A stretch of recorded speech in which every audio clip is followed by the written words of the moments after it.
যাপনের অভিষ্ট গতি হিসাবে যে আধ্যাত্মিক সংস্কৃতির মধ্যে বাস করে তাদেরও ধারণা হয়েছে এবারে ভগবান আসছে, মা ধরিত্রী আর ভাব ধারণ করতে পারছে না।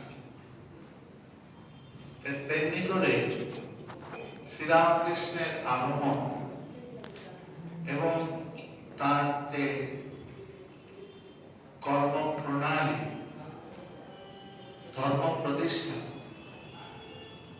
অধর্মের নাশ,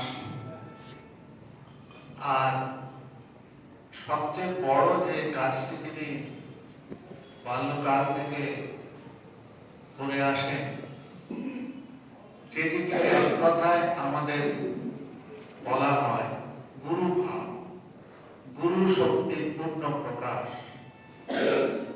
সেই গুরু শক্তি স্বয়ং যখন দৈনন্দিন জীবন যাপন করেন আপন বিভাগ, আপন সৌরভে, সেই সৌগন্ধের আকর্ষণে যারা ভগবত অন্বেষী অলৌকিক ভাবে তাদের যোগাযোগ হয়ে যায়। কে কোত্থেকে কি সংবাদ পেয়ে কিভাবে যে তার কাছে আসছেন তারই একটা ক্রমপর্যায় আমরা আলোচনা করছি। অনেক ভক্তের আগমনের সংবাদ ইতিমধ্যে হয়ে গেছে। এবারে দেবেন্দ্র মজুমদার নামক এক ব্যক্তির আগমনের কাহিনী। প্রেমিক ভক্ত এক জুটে হেন কালে, দেবেন্দ্র মজুমদার ব্রাহ্মণেরও ছেলে, মাঝারি বয়স, খর্ব বরণ সুন্দর, শহরে চাকুরি মাত্র, যশোহরে ঘর। প্রভুর সংসারী ভক্ত রহে যত জনা, দেবেন্দ্র তাহার মধ্যে সকলের চেনা। বাল্যাবধি দেবেন্দ্রের ধর্মেতে পিপাসা, শুনিয়া প্রভুর নাম সেই হেতু আশা। শুনমন এইখানে এক কথা বলি, ভক্ত যদি সংসারে থাকিলে লাগে কালি, প্রভুর বচনে শুনো তাহার প্রমাণ।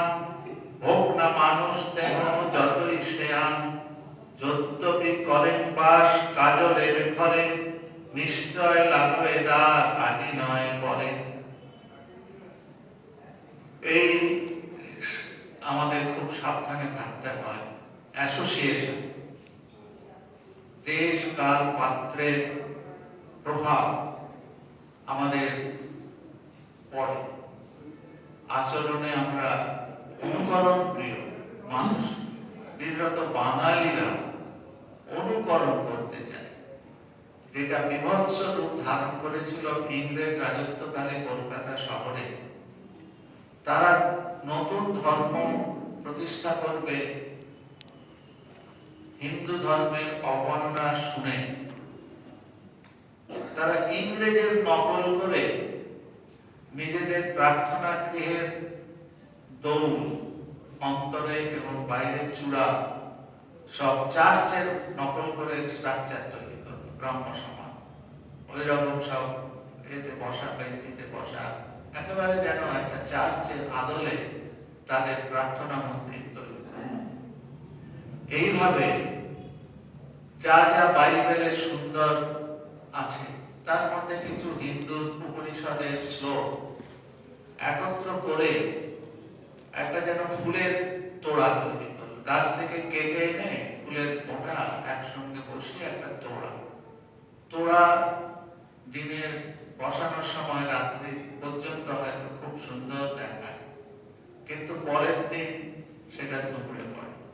কেননা তাকে তো গাছ থেকে কেটে তুলে না। এইভাবে কাজলের ঘরে থাকলে কাজল গায়ে লাগবে, সে যত শেয়ানা হোক না কেন।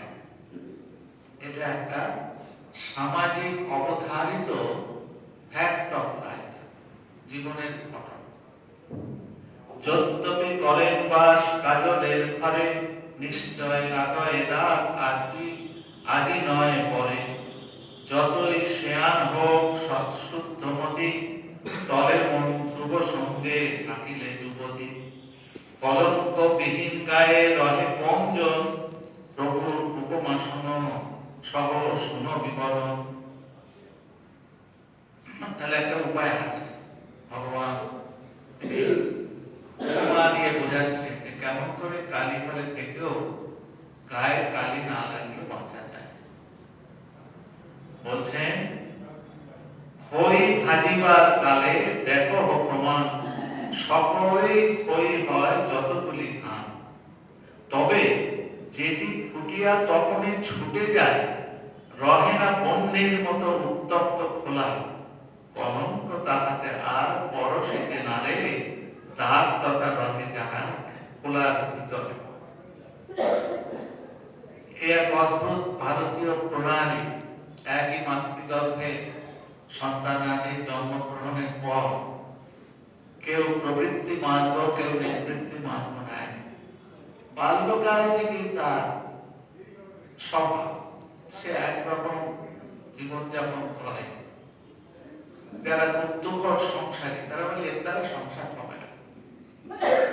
আমরাও ওই রকম, আমাদের ভলেন্টিয়াররা সব আসে, কেউ কেউ এত ঘনিষ্ঠ ভাবে আমাদের সহযোগী হয়ে যায় যে আমরা মনে মনে ভাবি এই ছেলেটি সাধু হলে সুখে থাকবে, আর যদি সংসারে ঢোকে জ্বলে পুড়ে মরে যাবে। আমাদের একটা ধারণা আছে। তা সেখানেই বলছে, ওই কড়াইয়ের ভিতরে যদি থেকে যায় তার গায়ে দাগ লাগবে। কলঙ্ক তাহাতে আর পরশিতে নারে, তার তারা রহে যারা খোলার ভিতরে। সংসার খোলার মতো ত্রিতাপ আগুনে, আগুনের মতো তপ্ত করে রেতে দিনে। ইহার মধ্যেতে বাস তবু যেন যেই জন, অন্তরের সহকারে গুরু অন্বেষণ।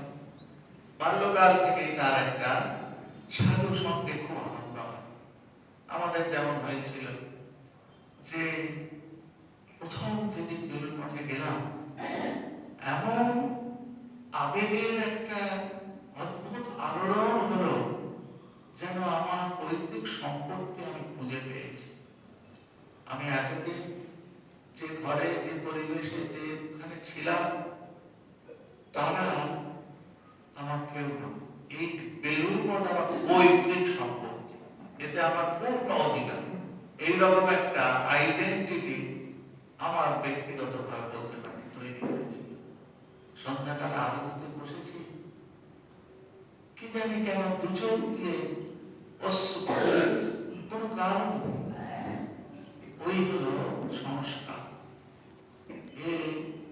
যাদের যেরকম সংস্কার, তাদের সেরকম সহযোগ হলে তাদের অন্তরে এই যে আমি একটা আবেগের ছবি দিলাম, এটা তা সেইভাবে ইহাদের মধ্যে বাস তবু যেই জন, অন্তরের সহকারে গুরু অন্বেষণ। অব্যক্ত এক চেতনা আমাদের অন্তর্জগতে আছে, সুপ্ত। সেটা আসল আমার আইডেন্টিটি। আমি যে কে, সেটা যে আমি একটা চর্চা করে নিজেকে তৈরি করেছি, মণ্ডিত মস্তক, গেরুয়া ধারণ ইত্যাদি নানান আনুষ্ঠানিকতার মধ্যে দিয়ে আমি এক পার্সোনা তৈরি করেছি। সাইকোলজিতে একটা কথা আছে, আমি আমাকে সাজিয়েছি পার্সোনা, কিন্তু সেটা একটা মুখোশ মাত্র, সেটা আমি নই। কিন্তু সারাটা জীবন আমি ওই মুখোশের মধ্যে থেকে মানুষের কাছ থেকে কত সম্মান, কত অর্থ উপার্জন, কত কি করলাম, কিন্তু সবটাই মুখোশ মাত্র। এরপরে মধ্য বয়স অতিক্রান্ত হলে আপনা হাতে প্রকৃতির খেলা, একটা ইন্ডিভিজুয়েশন, আমি যে একজন একক এক সত্তা, আমার রেফারেন্স আর কিছু নেই। এতদিন যাদের আপন বলে ভেবেছি, এখন আমার পরিচয়ের ক্ষেত্রে এরা রেফারেন্স হয়ে দাঁড়াচ্ছে। আর আমি পাচ্ছিও না ওদেরকে মতন হয়ে, ওদের ড্যান্সে, ওদের নৃত্যের সঙ্গে তাল মেলাতে, বেতাল আনতে পেরেছে। তখন সেই অন্তর জগৎ উত্থিত হচ্ছে, এতদিন সুপ্ত ছিল, সে জাগ্রত হচ্ছে। এইভাবে যখন আমার প্রকৃত একাকিত্ব বোধ হবে, সেটা বড় শূন্য, বড় মানে একটা একাকী হলে যেমন মানুষ উদ্বিগ্ন হয়ে পড়ে, এই উদ্বিগ্নতা গ্রাস করবে, ভয়ঙ্কর এক পরিস্থিতি মনে হবে। এটাকে মিস্টিক্যাল খ্রিস্টান জগতে বলে dark night of the soul. আমরা যে জার্নি করছি, এই করতে করতে এমন এক সময় আসবে, দিন ফুরিয়ে গিয়ে রাত আসবে, গভীর জঙ্গলের পথ দিয়ে আমাকে চলতে হবে, তখন আর কেউ সামনে পেছনে কেউ থাকবে, dark night of the soul. এই সময় কোন কোন সৌভাগ্যবান তার ধৈর্যের দ্বারা সে নিজেকে ধারণ করে থাকে, যদি কিছু তার গুরু শক্তি লাভে। এগুলো সব প্রাকৃতিক। এই শীত চলে গেল, বসন্ত আসছে, বসন্ত চলে যাবে, গ্রীষ্ম আসবে, গ্রীষ্ম চলে যাবে, বর্ষা আসবে। এইরকম আমাদের এই শরীরটা একটা প্রকৃতি, কসমিক। এটা আমার কোনো একার শরীর, সকলের সঙ্গে আমরা একটা হোমোজেনিয়াস, একেবারে একই ভাবে আছে। যেমন জলের মধ্যে রাত্রিবেলা যদি একটি লবণ খণ্ড ফেলে দিয়ে রাখা যায়, পরের দিন সকালে জলের যে কোনো পাত্রের যে কোনো অংশ থেকে জল স্বাদ গ্রহণ করুন, লবণাক্ত লাগবে।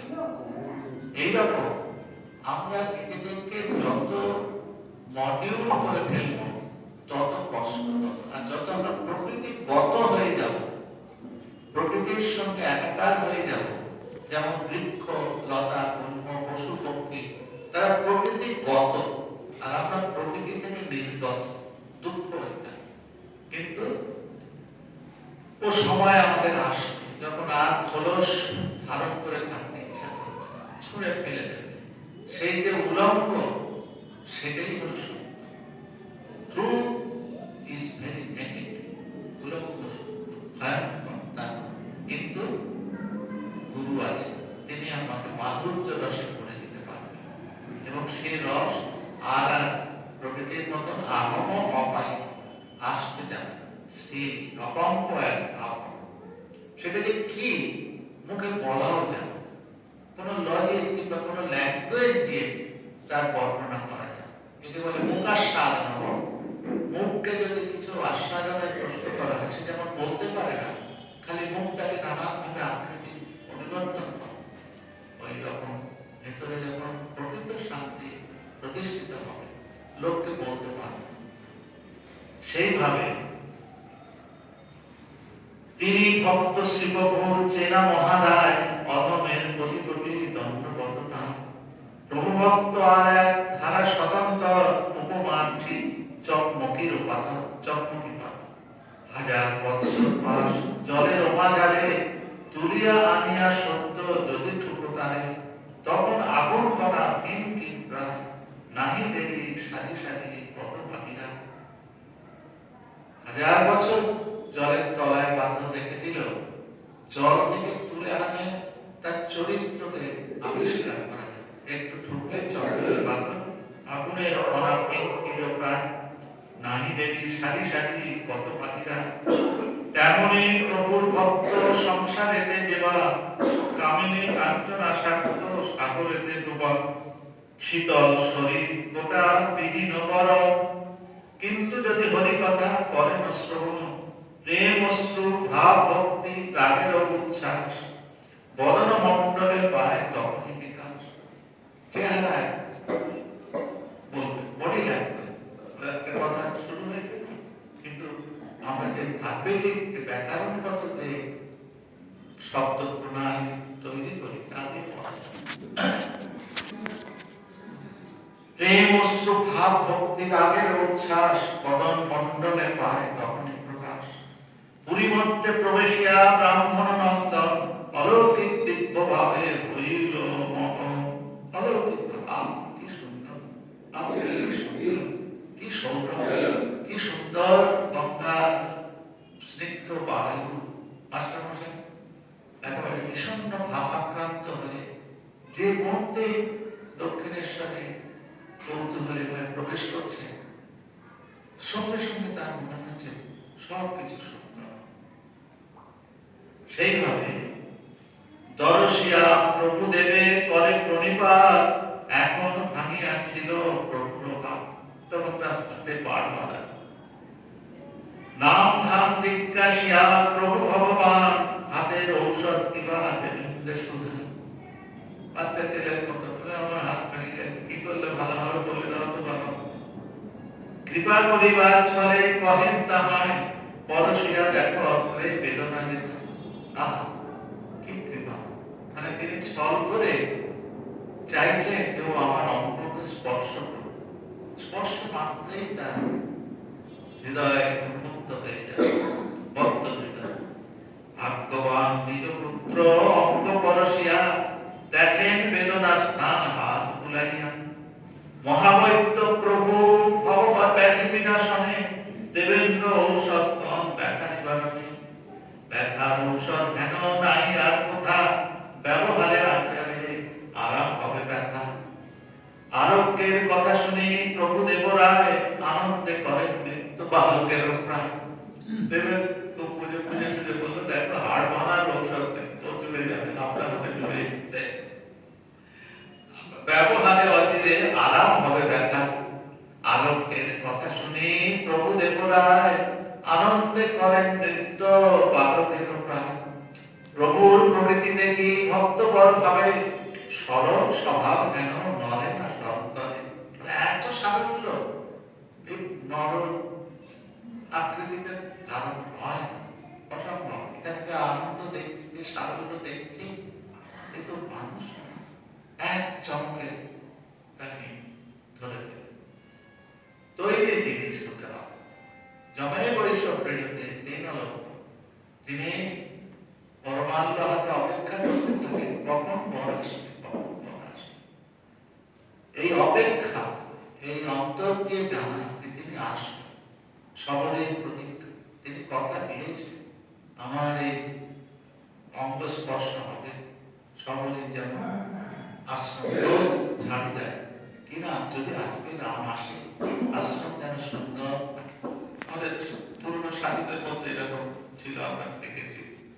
রোজ বিছানা করে থকথকে করে রেখে ঘর একেবারে স্পাই, এত পরিষ্কার পরিচ্ছন্ন করে, এত সময় দেয়। বলছে দেখো স্বামীজি বড় বেতাল আলো, কখন যে ঢুকে পড়ে আমার বিছানায় শুয়ে পড়বে তার ঠিক নেই।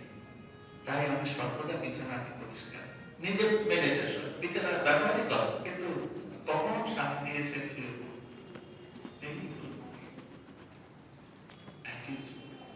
Attitude is everything. যেমন ভঙ্গিমা তেমন দর্শন। সেইভাবে তিনি ধরে ফেললেন এত সারল্য, এমন আনন্দ কব জনমেয় নয়।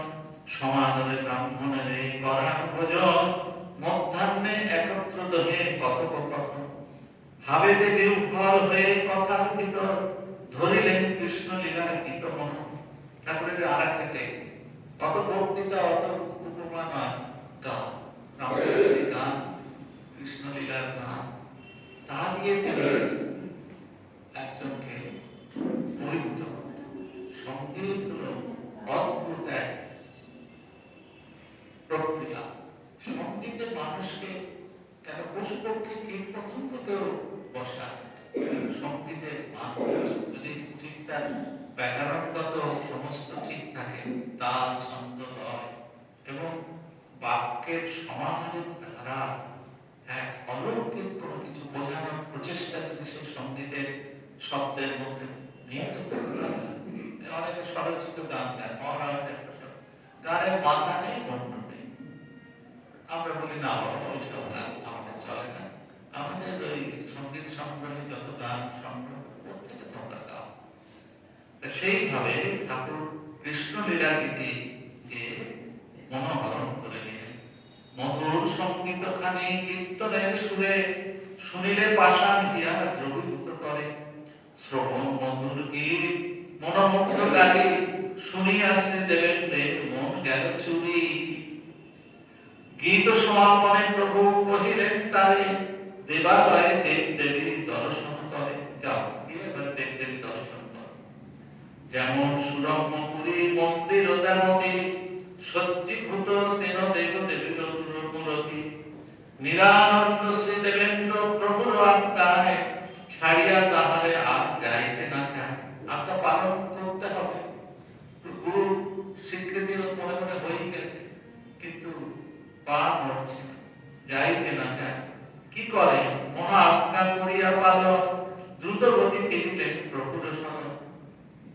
উপবিষ্ট প্রভুদেব খাটের উপর, হঠাৎ ভক্তের গায়ে সমুদিত জল। দেবেন্দ্রের গায়ে জল এসে গেল। কত যে কাণ্ড! কোথায় তিনি যে একটু সুতোয় তার দিয়ে দেয়, সেটা করতে 100 বছর পরে প্রকৃত ফিজিক্যালিটি নেই, বাস্তবতা নেই। সূক্ষ্ম এই চন্দ্রমণ্ডলে কত যে সংখ্যার, কত রকমের যে ইন্ডিভিজুয়েশন, মানে আমার জন্য সেখানে এক প্রক্রিয়া শুরু হয়েছে। সে এসে আমাকে আঘাত করে এই শরীরে, বলে আরে এই শরীর যাবে আসবে, তোমাকে আঘাত।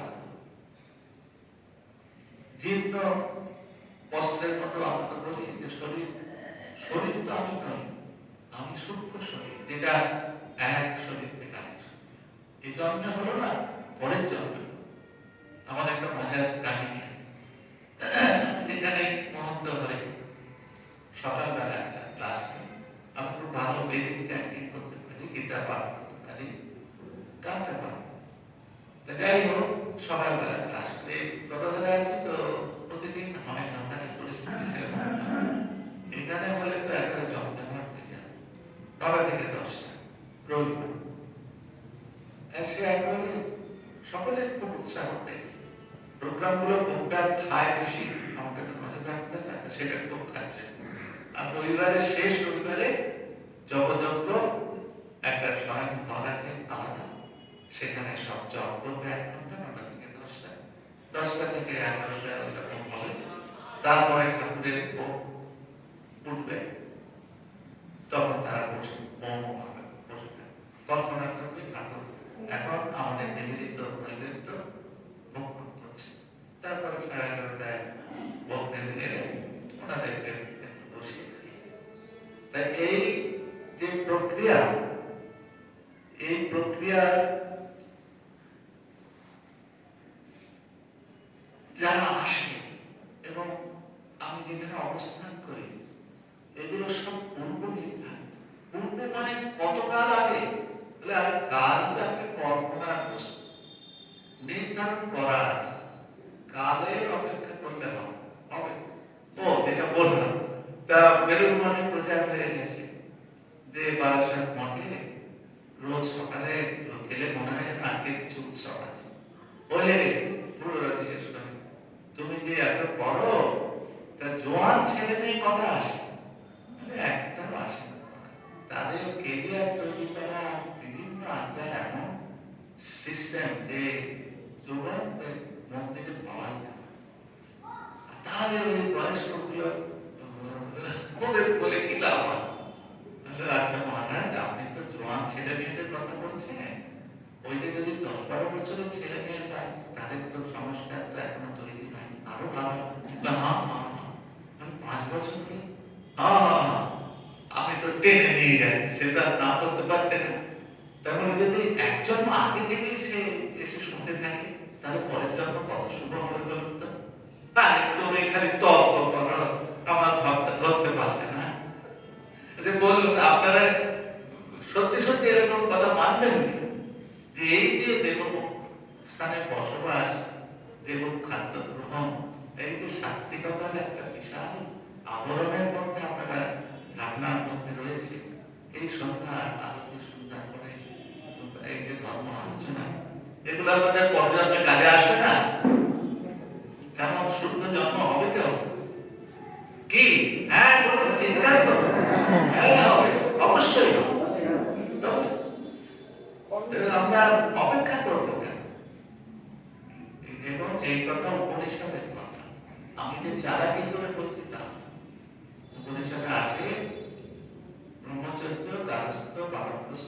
মহারাজ, এই চতুরাশ্রমে যখনই তোমার মন রজগুণ থেকে নিষ্ক্রান্ত হবে, মন বলে দেবে আমাদের কাছে চালাকি কিছু না, ধর্ম একেবারে করো আমলে দিল, আমার মুঠোর মধ্যে আছে, তুমি না বললে আমি মানব।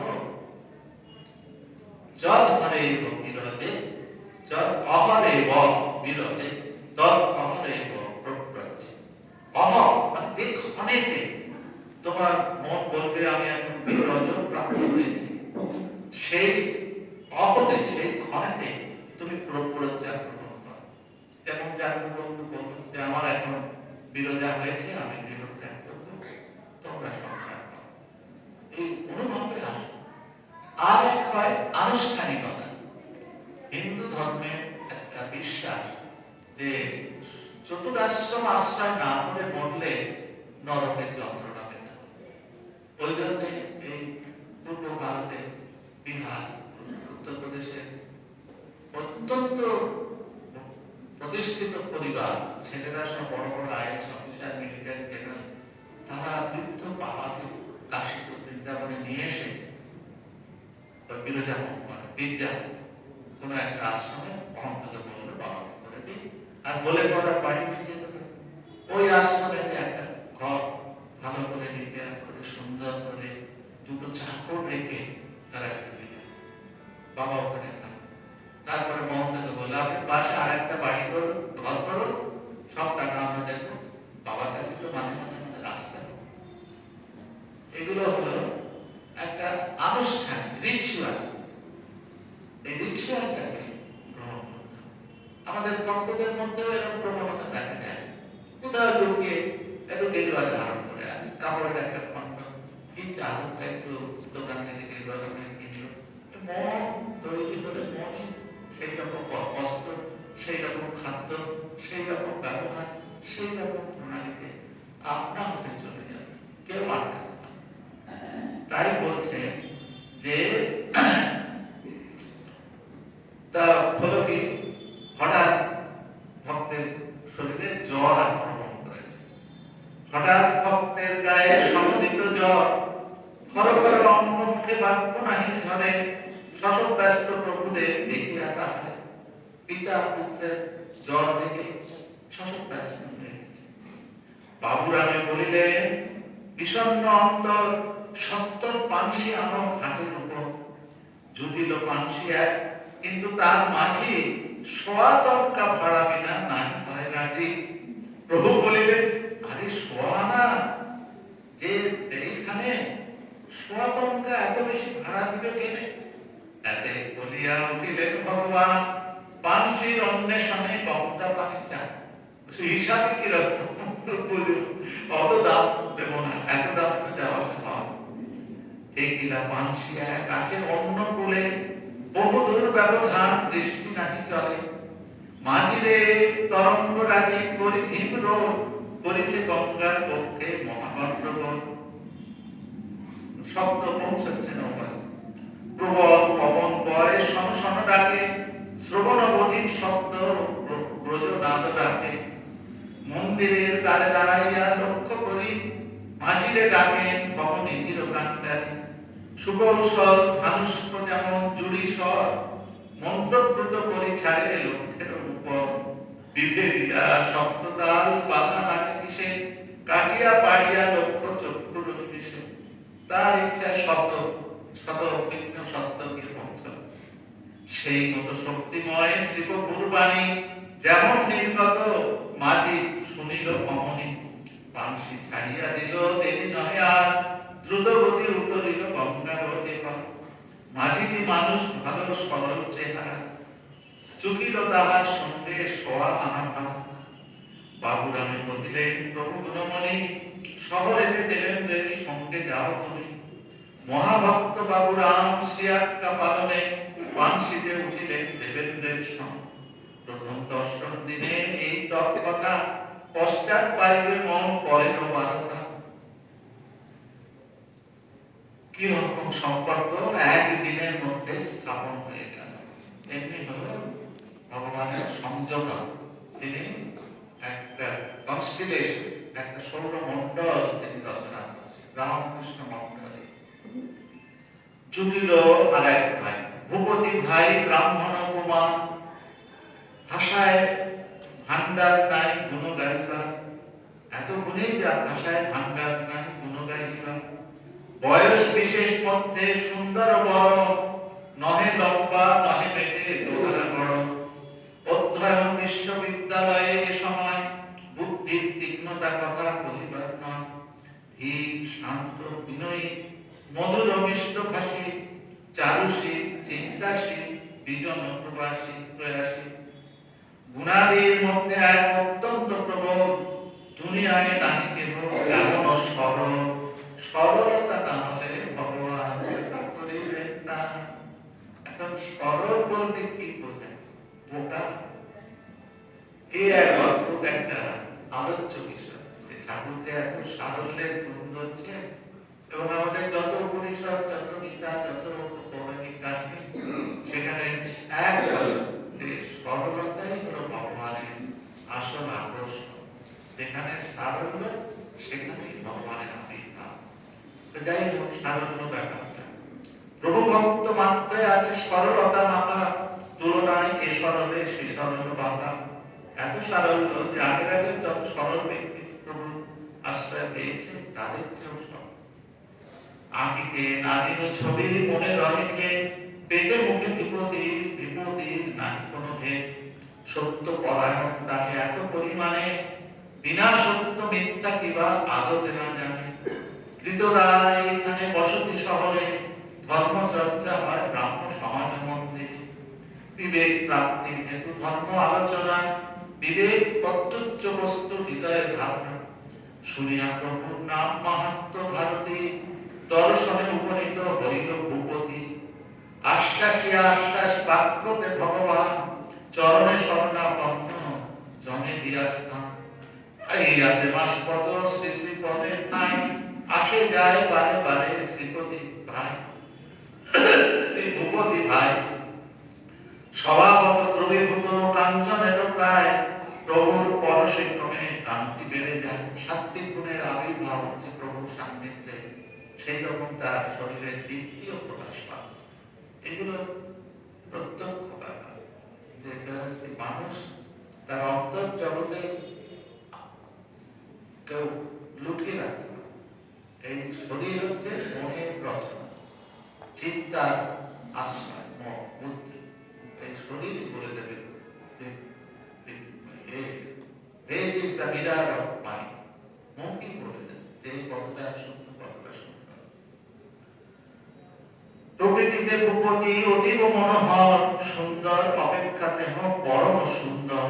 ভক্তিরস হয় যদি চিত্রের অবরণ, বিবেক বিরাগত যুগল কলম। নয়নের ভাটি যদি জ্ঞান সমুজ্জ্বল, হৃদয়েতে পদে যদি শান্তি নিরাময়। কুমার সন্ন্যাসী ভক্ত যদি চিত্রকর, তবে আমি কি সৌন্দর্যে ভূপতি সুন্দর।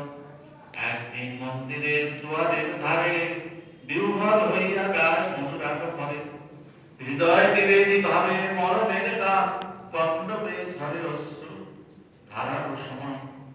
গীতের ভাবার্থ এই শুনো শুনো মন, ভব সিন্ধু পাথানিতে শ্রীহরির দয়াল কান্ডারি হেন কেবা কোথা আর, চরণ তরণে দিয়া করে পারাপার। শ্রীচরণই হলো আশ্রয় নিলে ওটাই খেলার মতো পারাপার ব্যাপার। হরি কান্ডারি যেমন এমন কি আর আছে মেয়ে, পার করে দিন জনে অভয় চরণ তরি দিয়ে। হৃদয়ে বিহারী প্রভু ভক্ত হৃদে বাস, দেখিয়া ভক্তের ভক্তি ভাবের উচ্ছ্বাস। দ্রুত গতি প্রকৃতি বিজলি যেন ছোটে, উপনীত ভাবাবেশে ভক্তের নিকটে। কোথায় এত করুণ, এত ব্রহ্ম, তাকে চুম্বক আকৃষ্ট হয় লৌহ চুম্বকের দিকে, তিনি তেমন করে সেই ভক্তের কাছে ছুটে এলেন। এই লহ বলিয়া দক্ষিণ শ্রীচরণ, ভক্তের কোমল বক্ষে করিলাম অর্পণ। পরম সম্পদাস্পদ প্রভুর আমার, যোগীজন পূজ্য পদ সেব্য কমলা। যে পদ যোগীজনের পূজ্য কমলার সেব্য বক্ষের উপরে যা যাক স্থাপন এখন চরণে বেনু তার মাগে এ অধম। এই শুনলে মনে হয় ভগবান নয়, ও যার হৃদয়ে এমন করে শ্রীচরণ স্থাপন করলে তার প্রেম লাভ করতে। ভক্তের গুলো ভগবানের অত্যন্ত প্রিয়। এইভাবে আমাদের ভগবানের দিকে যে গতি, সেই গতিপথে যে আর কেউ নেই তা নয়, ভক্ত সজ্জন। এইভাবে আমাদের প্রাপ্তি ক্রমশ বৃহৎ থেকে বৃহত্তর হতে থাকে। ভালো সঙ্গ পাওয়া যায়, ভালো আশ্রয় পাওয়া, আরো ভালো আরো ভালো আরো ভালো করতে করতে আর ভালো দরকার। আমি পেয়ে গেছি, ভগবানকে পেয়ে গেছি। ধ্রুব যেন রাজ্য লাভের জন্য তপস্যা শুরু করলো, নারায়ণ বালক তুমি কি চাও, নারায়ণ দর্শনে সে ভুলে গেছে কি চাইতে, সে তপস্যা শুরু করেছে। এইভাবে আমাদের সৌভাগ্য নির্ণয় করা হয় আমি কেমন সঙ্গ পাচ্ছি। সৎসঙ্গ এক অদ্ভুত সৌভাগ্য। এর টাকা করে মান সম্মান দিয়ে নয়, বরং সেগুলো দূরে সরিয়ে। তাই বলছেন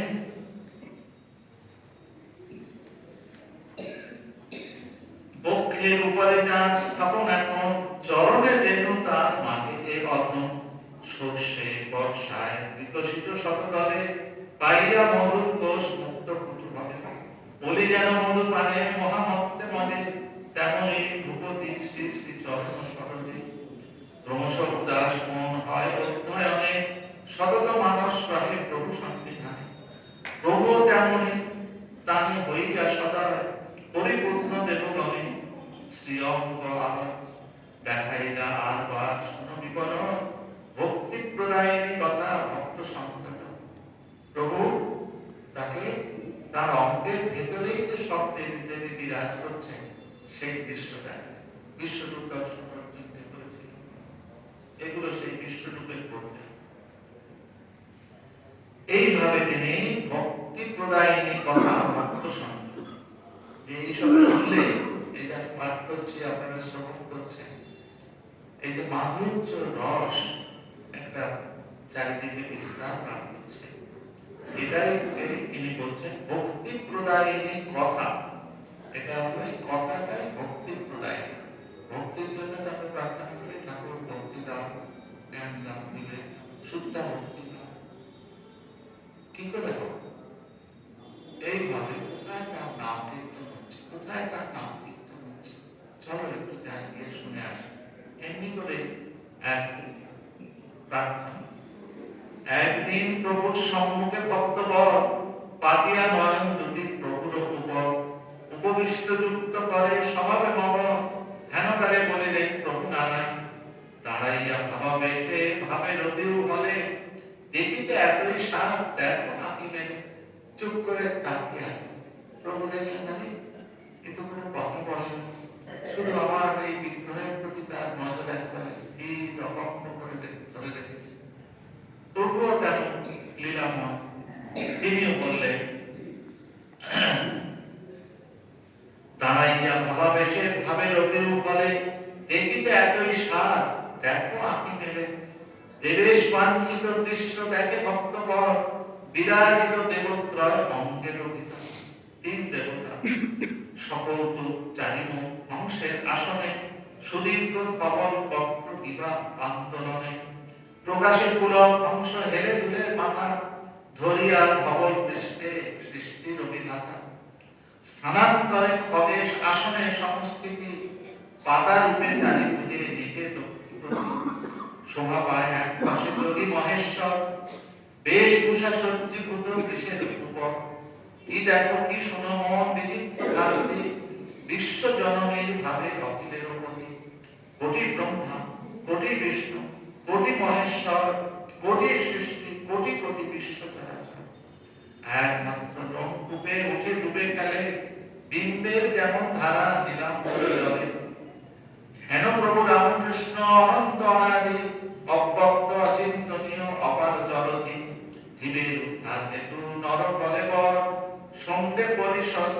নিত্য অনুচর মূর্তিমান ষড়ৈশ্বর্য বিভূতি বৈভব লীলা পর ধরা ধামে লীলা অভিনব অভিনব কেন করি শুনো বিবরণ প্রভু অবতারে লীলা করি দর্শন ভাসে পরবর্তী ভাসে শাস্ত্র অধ্যয়ন অকুল সাগরে ভাসে সাধন ভজন সব চলে যায় ধর্ম ধর্মের বাইরে তিনি নিয়ে যান ভাসে কর্ম ভাসে যোগ জপ তপ আচার এক নমস্কার দিবে ভব সিন্ধু পাপ একটা নমস্কারে ভব সিন্ধু পাপ হয়ে যাওয়ার ক্ষমতা এটা এই যে লেখক লিখলেন কিসের গৌরবে তিনি লিখলেন তার অন্তরে বিশ্বাসে ভরা বিশ্বাস বিশ্বাস বিশ্বাস বিশ্বাসে কি না হয়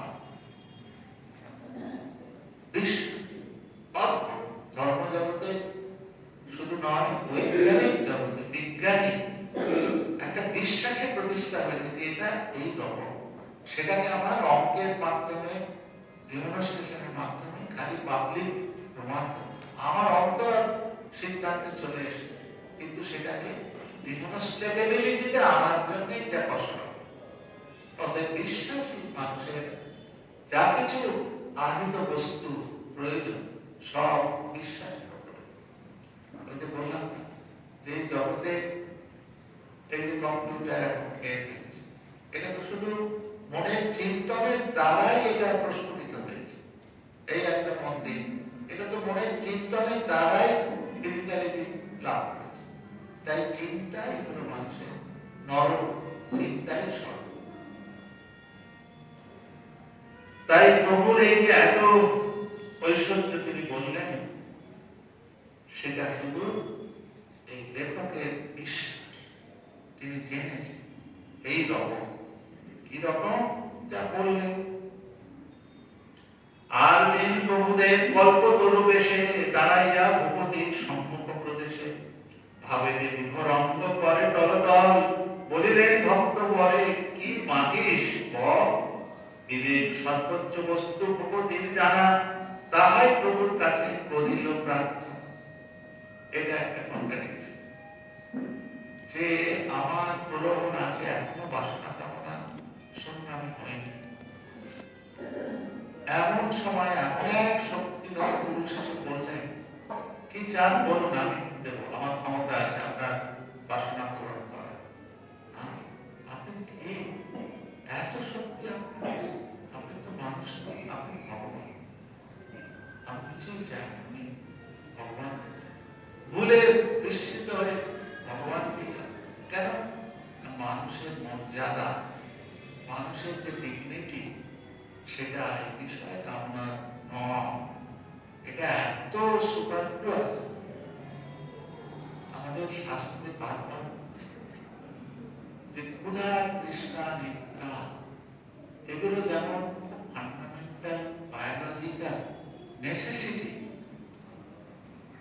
আমাদের শাস্ত্রকারেরা ডিনাই করছে ওগুলো এক একটা বৃত্তি সেই বৃত্তির সঙ্গে আমরা যখন সারূপ্যতা লাভ করি তখন ক্ষুধা আক্রান্ত হয় কিন্তু আমি যদি বৃত্তিকে দমন করতে পারি নিবৃত্ত করতে পারি মনের দ্বারা ক্ষুধা জয় নিদ্রা জয় এই ঠাকুরের দিনে কি বলি না তিনি মাতৃপ্রেমে এত মাতহারা যে তার রাত্রে কোনোদিন ঘুমের প্রয়োজন তাই বলছেন কি চাও বলো যেমন নরকনাথের হয়েছিল ঠাকুর বারবার পাঠাচ্ছেন উজ্জ্বল যদি মাকে দেখে দিলে বিপদ হয়ে বলছেন মা জ্ঞান দাও বিবেক দাও দারিদ্রতার কথা বলতে পারো